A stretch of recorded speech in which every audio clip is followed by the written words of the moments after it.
네, 안녕하세요. 강의가 연구소를 떠난 지 좀 돼서 최근에 그 핵융합에 대한 에너지 측면에서 또는 다른 그런 콘텍스트를 제가 잘 이해하고 있는지는 잘 모르겠는데 핵융합에 대해서 오늘 다시 한번 소개를 드리고요. 이 핵융합 연구소에 있을 때 우리가 사실은 연구 주제였기도 했지만 상용화라는 그런 어떤 과제를 통해서 언제쯤 그리고 어떻게 상용화되는 것이 핵융합이라는 것이 어떻게 기존의 에너지 체계에 들어갈 수 있을까라는 것을 좀 고민했던 적이 있습니다. 그런 것들 좀 정리를 해서 말씀을 드리고 마지막으로 이게 산업화가 사실 상용화되기 전에 핵융합 기술을 이용하거나 아니면 핵융합 연구를 하는 그 과정에서 산업화라는 그런 어떤 측면이 굉장히 중요했는데 그런 산업화라는 것을 어떻게 저희들이 진행을 해왔고 어떻게 전망을 하고 있는지 그러한 점을 간단히 말씀을 드리도록 하겠습니다. 일단 핵융합이 무엇인지만 간단하게 말씀을 드리고 이 핵융합을 상용화하는 게 이게 사실은 1950년대부터 시작을 한 건데 아직까지 상용화가 되지 않는 이유가 무엇일까? 틀림없이 이유가 있겠죠. 그런 이유가 무엇인지, 남은 문제들이 뭔지 하는 것들을 좀 말씀을 드리고, 실제로 에너지를 쓰기 위해서 핵융합이 가지고 있는 장점이 있고 또 단점이 또 있습니다. 그래서 그러한 장단점을 한번 살펴보고, 그것이 미래 사회에서 필요한 에너지원으로서 가기 위해서 어떤 식으로 이 핵융합의 에너지 상업화를 또 필요한 연구 개발을 해 나가야 되는지 하는 것들을 좀 생각을 해 보려고 합니다. 그 다음에는 이 핵융합 연구를 통해서 또 앞으로 산업화나 에너지화를 통해서 관련된 기술들이 많은데 그런 관련된 기술 분야가 어떤 것들이 있고 국내에서 핵융합 연구가 본격적으로 시작된 게 1995년에 스페이스타 산업 스페이스타 연구 과제가 정부에서 시작했을 때부터가 아마 본격적인 시작이라고 할 수 있을 텐데 그 이후에 이 산업체와의 관련성 그리고 산업체와 어떤 연관을 두고서 이제까지 진행해 왔는지 그리고 앞으로 어떤 전망을 가지고 있는지에 대해서 간략하게 한두 가지 예를 통해서 말씀을 드리도록 하겠습니다. 핵융합이란 무엇인가? 오늘은 수식은 다 빼고요. 제가 간략하게만 설명을 드리려고 합니다. 그래서 제가 오늘 말씀드린 핵융합의 원리는 이 수식 하나만 가지고 말씀을 드리겠습니다. 중립, 중수소와 삼중수소를 나타내는 거, 핵융합의 원료입니다. 그래서 이 중수소와 삼중수소가 만나서 헬륨과 중성자로 변하는 핵반응이라는데 이 반응을 저희들이 사용해서 초기 핵융합 발전을 할 예정이고 거기서 이 핵융합을 통한 엄청난 에너지가 나오는데 그것을 핵융합 에너지라고 부르겠습니다. 원료는 중수소, 삼중수소인데 삼중수소가 자연적으로 굉장히 존재하는 양이 굉장히 작고 반감기도 굉장히 짧기 때문에 저희들은 리튬을 트리튬, 삼중수소를 얻는 그 주 원료로 보고 있습니다. 그래서 앞으로 초기 핵융합이 만약에 발전소가 만들어지면 초기 원료는 중수소와 리튬이 될 거다라고 이렇게 말씀을 드리겠습니다. 핵융합은 사실은 굉장히 깨끗한 에너지라고 저희들이 많이 이야기를 했는데 여기도 마찬가지로 이 반응을 이용하면 중성자가 나오기 때문에 이 중성자에 의한 방사화가 이루어집니다. 그래서 이 방사화에 의한 중저준이 방사능 폐기물은 반드시 생긴다라고 하는 것을 먼저 말씀을 드리고 있습니다. 하지만 이 핵융합 반응은 근원적으로 안정한 핵반응이기 때문에 핵분열, 원자력 발전에서 사용하고 있는 이 핵분열에 쓰는 우라늄의 분열 반응과는 전혀 다르고 근원적으로 이것은 안정한 반응입니다. 그래서 우리가 10년쯤 전에 11년이겠네요. 일본의 후쿠시마 배에서 발생한 지진에 의해서 만약에 그런 자연재해가 일어났을 때 핵분열 발전소, 원자력 발전소는 근원적으로 불안정하기 때문에 그 반응을 껐지만 그 다음에도 계속적으로 핵 반응을 일으키고 그것에 의해서 뭐 수소 폭발 같은 그런 사건도 일어나고 그것을 제어하지 못하는 그런 상황이 발생하기 때문에 굉장히 위험하다고 저도 생각을 합니다. 그런데 핵융합은 만약에 그런 재앙이 일어났을 때는 바로 꺼져버린다. 그래서 더 이상 핵 반응이 진행되지 않는다는 근원적인 안전성을 가지고 있다는 것이 큰 차이라고 할 수 있겠습니다. 그래서 그러한 관점에서 저희들 핵융합이 그래도 깨끗하고 대용량 발전 방식이지만 그래도 굉장히 안정적인 그러한 발전 방식이라고 말씀을 드리고 있습니다. 핵융합 반응하면 보통 인공태양이라고 합니다. 그래서 저희 태양 안에서 어떤 그 반응이 일어나서 태양 에너지를 만들어내는지를 여기 생각을 하죠. 그래서 태양 안에 엄청나게 뜨거운 그런 어떤 그 고온 고압의 플라즈마가 만들어져 있고 그 주 성분은 전부 수소로 되어 있습니다. 그래서 이러한 수소가 고온 고압의 상태에서는 플라즈마가 되고 거기에서는 수소가 양이온 상태로 존재를 하게 되고요. 그 수소 원자핵과 다른 수소 원자핵이 만나서 핵융합 반응을 일으켜서 다른 그 원소로 변화하면서 이 태양의 에너지를 만들어내고 있다고 잘 알고 있죠. 그래서 저런 핵융합 반응이 일어나려면 적어도 태양과 같은 그런 환경이 되어야 된다는 것을 자연을 통해서 알고 있습니다. 밤하늘에 있는 무수히 많은 별, 그냥 저절로 반짝거리는 것은 저절로 핵융합 반응을 일으키면서 에너지를 내고 있다고 저희들이 믿어드리는데 이러한 별들은 모두 플라즈마 상태로 존재하고 그 안에서 핵융합 반응이 일어나고 있다라고 이렇게 판단하시면 되고요. 우주 전체적으로 봤을 때는 거의 우주 전체의 99%가 플라즈마 상태로 존재한다고 저희들이 알고 있습니다. 그래서 이 핵융합 반응은 우주적으로 보면 굉장히 보편적인 이런 자연적 반응이다라고 하는 것을 알고 있습니다. 그래서 이러한 반응을 여기 지구에서 인공적으로 일으켜서 에너지원으로 삼자고 한 것이 바로 이 핵융합 반응을 이용한 에너지 연구의 실초가 되었다고 말씀을 드릴 수 있겠습니다. 그럼 태양은 어떤 환경인가? 높은 온도, 그러니까 태양의 중심 온도는 어느 정도 되는지 여러분이 아마 많이 들으셨을 거고 그러한 그 정도의 온도 그리고 압력은 어마어마하겠죠. 또 태양은 중력이 지구의 100배 이상 크기 때문에 이 굉장히 뜨거운 그런 플라즈마 가스가 밖으로 도망가지 못하게 엄청난 인력으로서 잡고 있습니다. 그래서 플라즈마 상태 안에서 이 수소 원자핵이 거의 그 원자핵 상태로 존재하고 있는데 그러한 것들이 사실 다른 그 프로톤 원자핵과 만나서 핵융합 반응을 일으키고 그 핵융합 반응이 일어나면 잘 아는 E = mc 제곱이라는 이 질량 결손에 의한 핵 에너지가 방출이 되는 겁니다. 이것이 태양 에너지의 소스가 되는 것입니다. 그래서 이러한 핵융합 에너지가 태양의 어떤 에너지를 발생시키는 방법 또는 그 과정을 통해서 나오는 것처럼 이거와 비슷한 반응을 지구에서 인위적으로 일으켜서 에너지를 얻으려고 하는 것이 핵융합 연구라고 하겠습니다.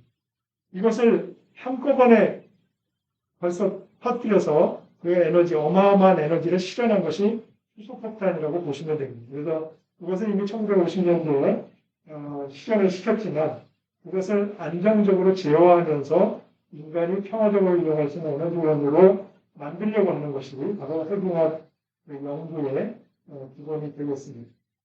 그래서 플라즈마를 먼저 아셔야 되는데, 고체액체 기체의 물질의 삼상의 어떤 변화를 저희들이 알고 있는데, 이 기체에다가 에너지를 더 가하면 기체를 이루고 있는 원자핵의 외곽 전자들이 떨어져 나갑니다. 이렇게 떨어져 나가면서 이온 상태가 되는, 이온 상태로 존재하는 것이 플라즈마라고 이렇게 볼 수 있고요.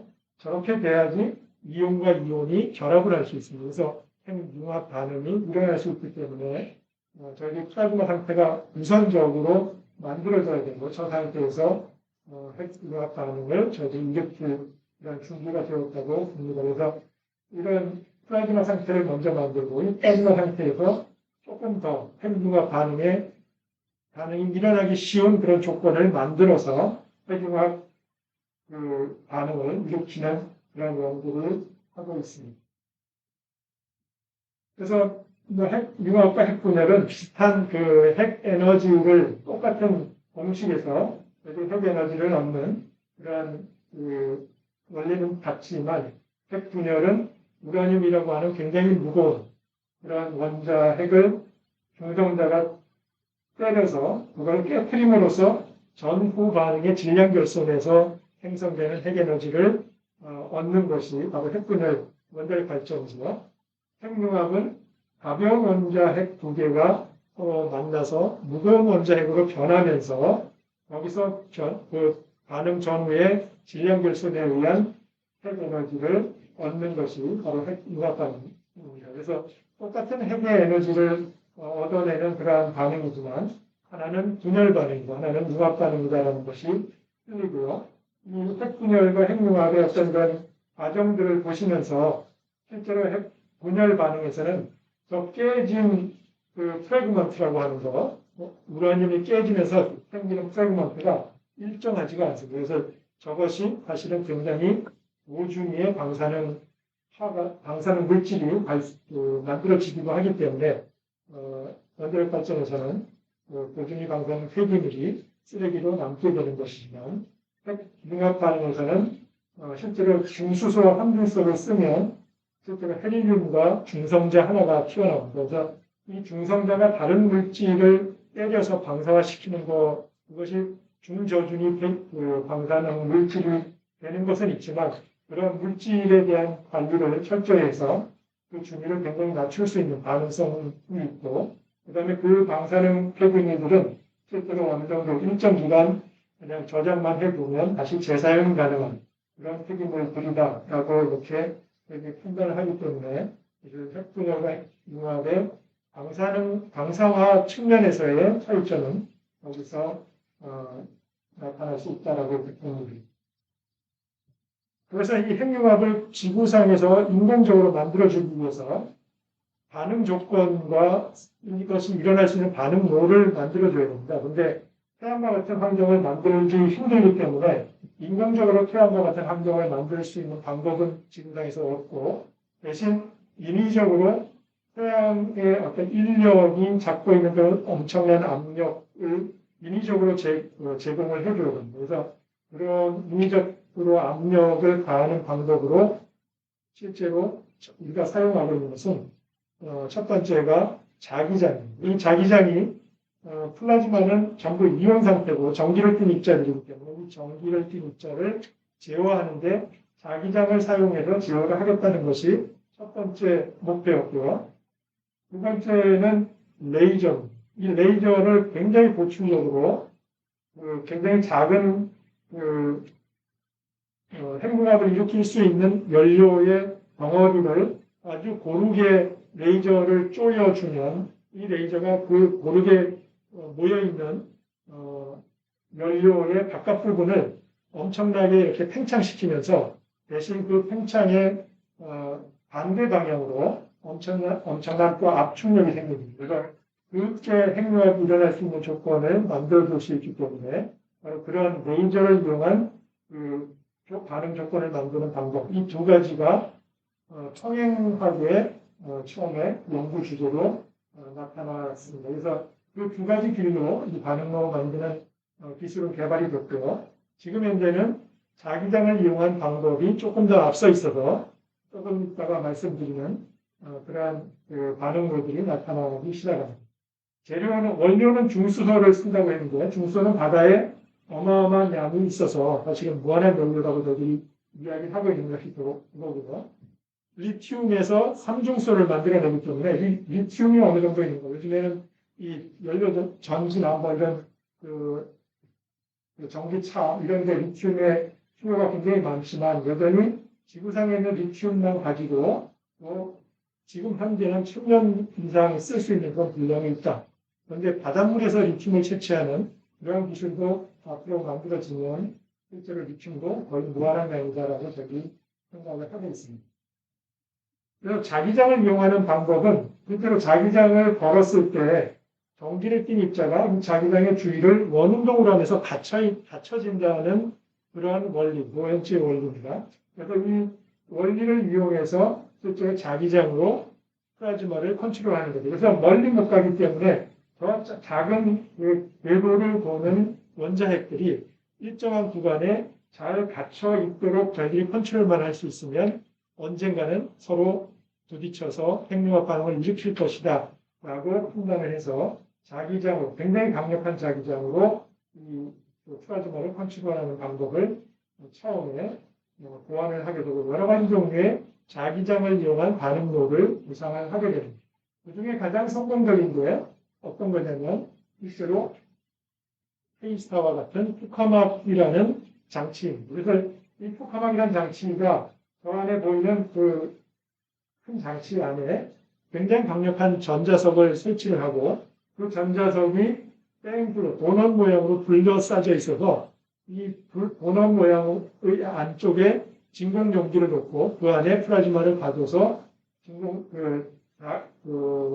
이온화가 된 핵융합 연료가 그 진공 용기를 벗어나지 못하게 자기장으로 그물처럼 만들어주는 것이 바로 이러한 장치가 되겠습니다. 그래서 우리나라도 1995년부터 케이스타의 연구 사업을, 개발 사업을 시작했죠. 그래서 2008년에 저희들이 시운전을 했고요. 그때부터 지금까지 운전을 시작해서 실제로 굉장히 성공적인 그런 데이터를 지금도 양산을 하고 있습니다. 이 장치는 세계에서 처음으로 초전도 전자석을 이용한 장치로 만들어져서 장시간의 운전이 가능한 그런 첫 번째 장치라고 보시면 되겠습니다. 핵융합에서 가장 중요한 그 파라메타라고 하는 건 Q 밸류라고 합니다. Q 밸류의 정의는 실제로 입력 파워가 분모고요. 그다음에 핵융합에 의해서 출력된 파워가 분자에 있습니다. 이런 B를 저희 Q 밸류라고 하는데 Q가 1이라면 핵융합을 일으키기 위해서 밖에서 처음에 에너지를 많이 공급을 해야 되는데 그 에너지하고 핵융합이 실제로 일어나서 발생한 핵융합 에너지하고 이제 비슷해졌다, 똑같아졌다는 것이 1의 의미라는 거죠. Q값이 1이라는 것은.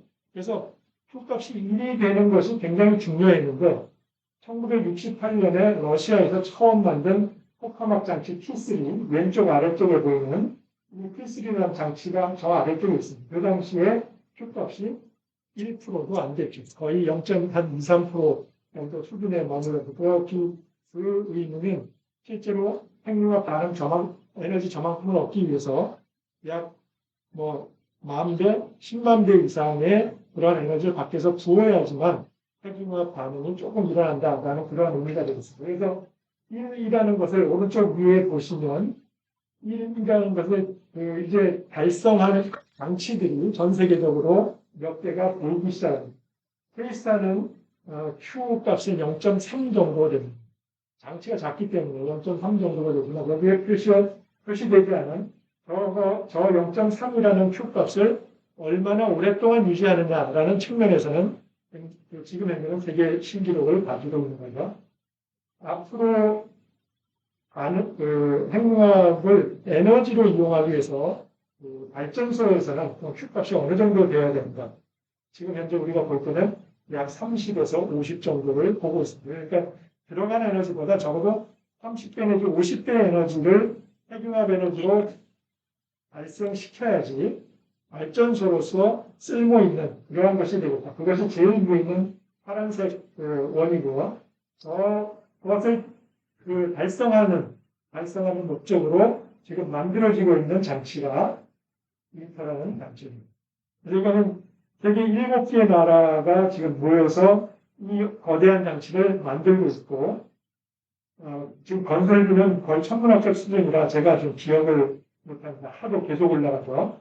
하지만 수십 조에 지금 달하는 건설비를 지금 들이고 있는데, 어느 정도까지 될지는 아직은 모르죠. 아직은 건설 중이고 2025년에서 27년 사이에 첫 번째 운전을 시작할 거라고 예측을 하고 있는 거죠. 여기에 우리나라가 참여하고 있다라고 이렇게 보시면 되겠고요. 똑같은 동등한 자격으로 대신 유럽은 이 땅을 제공하고 그다음에 유럽이 건설비의 약 45%를 제공하는 땅값 포함해서 하는 것으로 지금 현재 시작이 되었는데 2007, 8년부터 시작했지만 아직 그 완공을 위해서는 약 3, 4년의 시간이 필요한 그런 시간이 이사회를 구성해서 7개 나라가 매년 이 사업의 진행을 감시를 하고 있고 중요한 결정을 다 이사회를 통해서 하고 있습니다. 지금 이것도 뭐 한 2, 3년 전의 사진이기 때문에 지금 현재는 이 앞부분에 리액터가 들어가는 공간은 다 만들어져 있고 제일 마지막으로 내가 완성된 조감도를 보여드리도록 하겠습니다. 이게 이 핵융합 에너지로 쓰기 위해서 어떤 고민을 해야 되는가 하는 겁니다. 핵융합이 만약에 발전소가 만들어지면 일단 원자력 발전소와 같이 대용량의 베이스로드로 사용할 수 있는 그런 특징을 갖습니다. 그러니까 하나 만들면 굉장히 비싸기 때문에 100만 킬로와트, 적어도 200만 킬로와트짜리의 발전소를 만들어야 그래도 초기에는 그 경제성이 있을 거라고 저희들이 판단을 하고 있죠. 또 하나 이것이 가지는 단점은 로드 팔로잉이 굉장히 어렵다는 거예요. 그러니까 출력을 아주 시간에 따라서 빠르게 전환을 시킬 수 있는 그런 성질이 안 된다는 것이 또 하나의 단점입니다.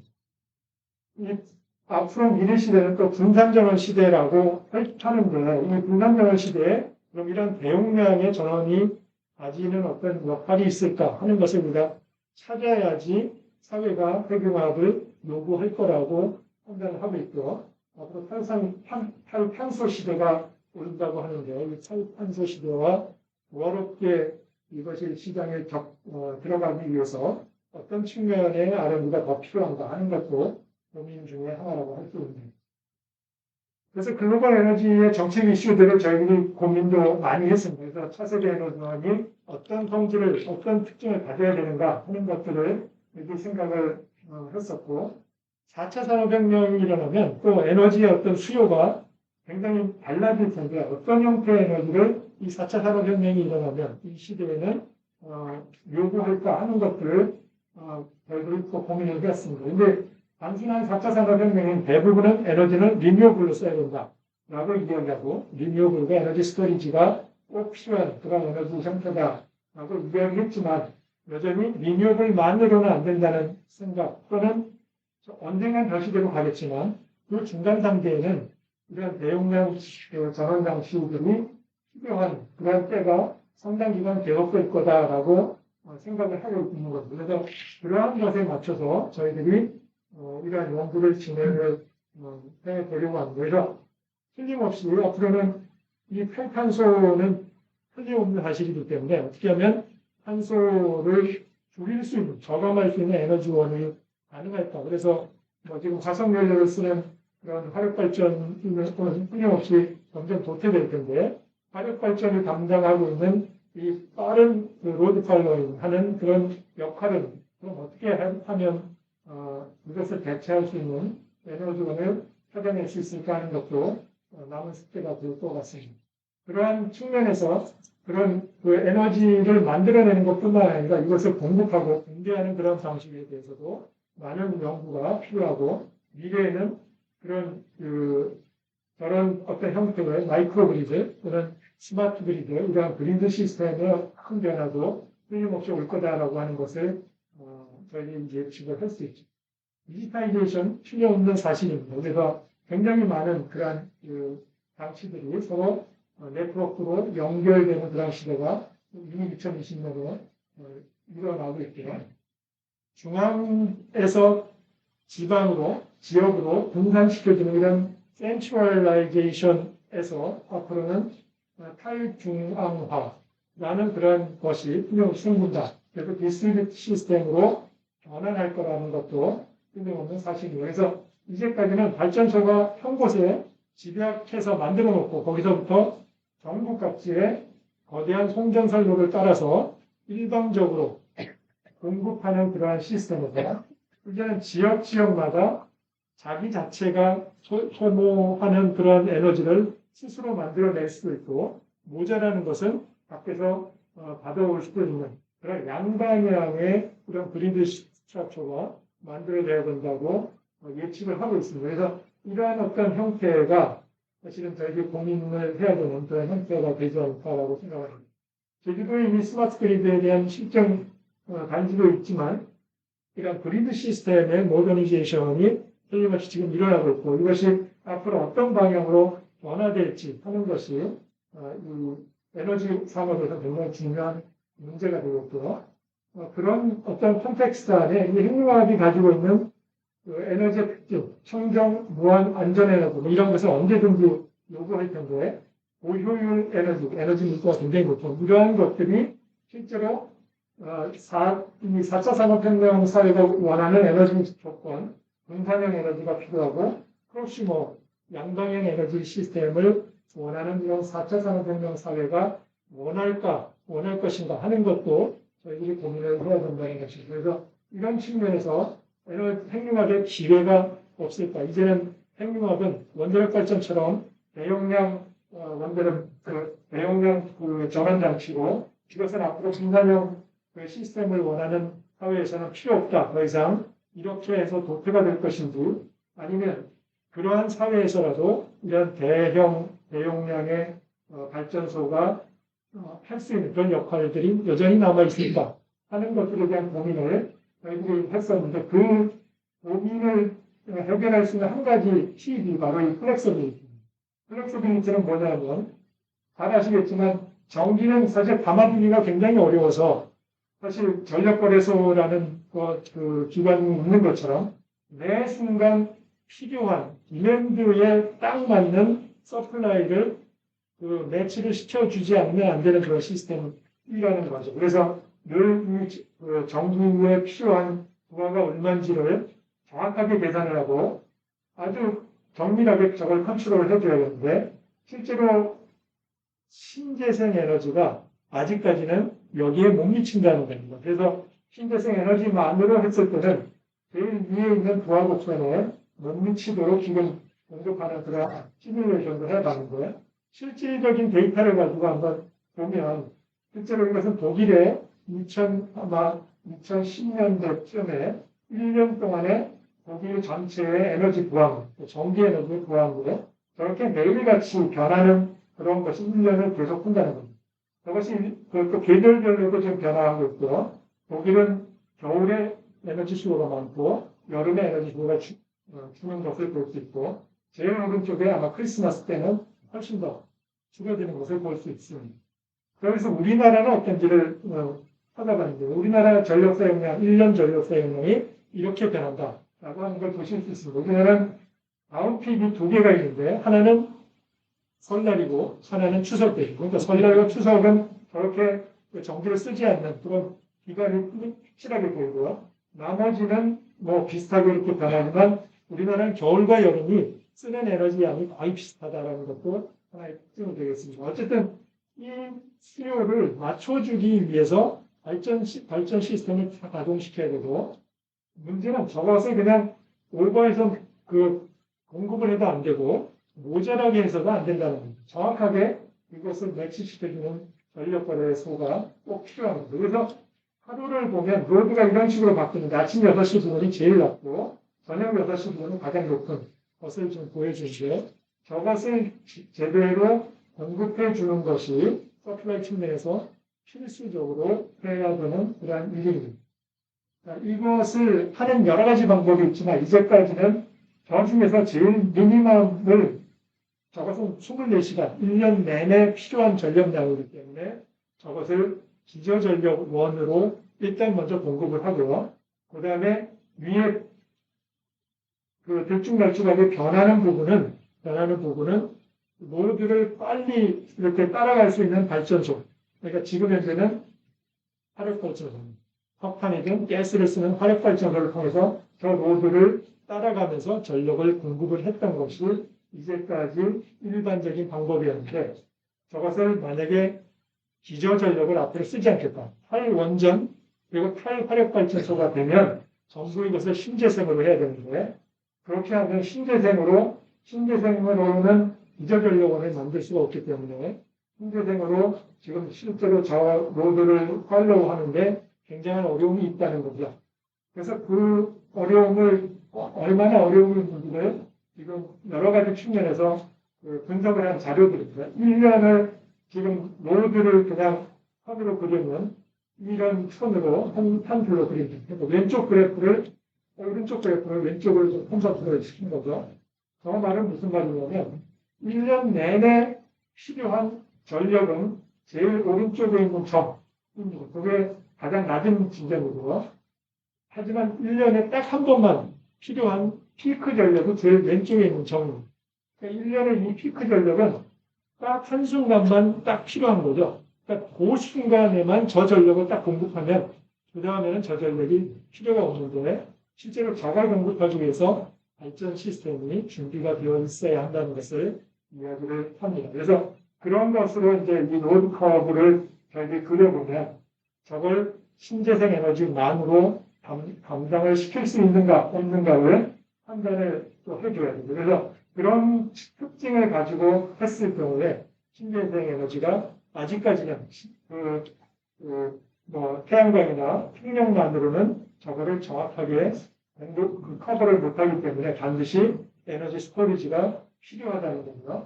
그 에너지 스토리지가 없으면 이 독일의 경우처럼 화력발전소를 백업 플랜트로 운영을 해야 된다. 그 백업 플랜트를 운영하면 이 화력발전소의 운영량이 실제로 북독일 부분인데요. 북독일 부분에 바닷가에 엄청난 바다에 지어놓은 풍력발전소를 가지고 대부분은 공급을 하지만 이 바람이 불지 않을 때는 그것을 백업하기 위해서 이 화력발전소를 운전을 하는데 이 화력발전소 운전하는 양이 만만치 않게 굉장히 크다는 것을 이 사람들이 발견을 했습니다. 그래서 그러한 것들을 보면 여전히 신재생만으로 움직이는 게 굉장히 어렵다라는 것을 판단을 한 거고 그러지 않기 위해서는 에너지 스토리지가 필요한데 이 에너지 저장 시스템이 어마어마하게 비싼 양이기 때문에 이것도 충분치 않다는 것을 실제로 독일 사례에서 지금 보여주고 있습니다. 그럼 대안이 뭔가? 그것이 이제 그 중에 한 가지가 에너지 클라우드라고 하는 겁니다. 다시 말해서 신재생 에너지와 원자력이나 아니면 핵융합과 같은 대형 발전소를 같이 묶어서 하나의 클라우드 안에 하고 하나의 클라우드 안에 다 위치를 시켜놓고 그 안에서 양방향으로 이 에너지를 공급하는 시스템을 만든 것이 이 에너지 클라우드의 개념입니다. 그래서 이 에너지 클라우드라는 것이 지금 현재 에너지 산업에서 많이 이제 시작이 되고 있고 이것을 실제로 사업의 어떤 목표로 삼는 그런 회사들도 많이 나타나고 있습니다. 그래서 이 에너지 클라우드가 한 가지 미래 사회에서도 핵융합이나 원자력과 같은 깨끗하지만 대용량 발전소가 살아남을 수 있는 방법 중에 하나가 되겠다는 것이고요. 이제 마지막으로 핵융합에 관련된 기술만 간략하게 말씀을 드리겠습니다. 근데 아까 말씀드린 대로 1995년부터 크리스타 사업, 그래서 산업체가 이제 핵융합 연구에 참여하기 시작했고, 리터 사업을 통해서 굉장히 많은 대형 산업체가 생기기도 하고 참여하기도 하는 그런 일이 이제 만들어져서 앞으로 핵융합 에너지가 산업화가 되면 핵융합뿐만 아니라 주위에 전기를 만들고 하는 것은 기존에 이미 있는 그런 인프라 또는 기술을 그대로 운영을 하게 됩니다. 그래서 핵융합의 에너지를 가지고 물을 끓이고 그 물을 가지고 전기를 만들고 그걸로 터빈을 돌리는 그런 방식으로 일단은 전기를 만들어낼 텐데 그런 방법은 이미 잘 발달된 그런 산업체가 있어서 참여를 할 수 있고 대신 핵융합 노후에 관련된 중요한 그런 산업체들이 이제 앞으로 새로 만들어질 거죠. 이미 2010년대 초반부터 미국과 유럽의 여러 큰 회사들이 이 핵융합에 투자를 하기 시작했습니다. 그래서 잘 아시는 베조스나 그다음에 이런 새로운 그 에너지, 그다음에 큰 부자들이 이런 핵융합의 스타트업에 투자를 하기 시작을 한 그런 것들을 신문에서 보실 수가 있습니다. 이 타이틀이 갑자기 핵융합이 굉장히 어트랙티브한 투자처가 되었는지 하는 것이 신문의 타이틀에 나올 정도로 핵융합에 대한 민간 투자가 늘어나기 시작을 했죠. 실제로 우리나라에서는 민간이 핵융합을 개발하는 그런 업체는 아직 없습니다. 그런데 지금 기존의 핵융합에 관한 국가 연구개발 사업에 참여하는 여러 업체들이 이제 늘어나고 있는데요. 실제로 인터 사업이 시작되면서 거기에 참여했던 업체들이 이 핵융합 사업에 자기들이 참여하면서 얻을 수 있는 그런 테크니컬 이노베이션, 그러니까 혁신적인 어떤 그런 성장성은 굉장히 크다라고 하는 것을 보여주고 있고, 어떤 점에서 그런가, 뭐 이미지가 나오는 것도 있지만 실제로 레비뉴가 올라간다는 것도 이 사람들이 실제로 증명을 하고 있습니다. 인터 사업은 실제로 사업 자체에 우리나라가 지불한 돈도 굉장히 크지만 그것을 통해서 산업체가 얻은 그 이익들도 그거 못지않게 지금 현재 큰 것을 볼 수가 있습니다. 2016년까지는 약 88.3%를 기업이 다시 걷어들였지만 이건 2025년 이제 완공이 될 때까지는 거의 1.6배 정도를 기업들이 다시 가져올 거라고 예측이 되고 있습니다. 그래서 선호도가 굉장히 큰 그런 것이 이미 연구개발 단계에서부터 보여지고 있다는 것을 알 수 있고요. 그 중에 두 가지 업체만 제가 예로 보여드리겠습니다. 비츠로테크라는 업체, 안산에 있는 업체인데 초기에는 1955년에 생길 때는 그냥 애자, 전기에 많이 쓰는 그런 세라믹 애자를 만드는 회사였습니다.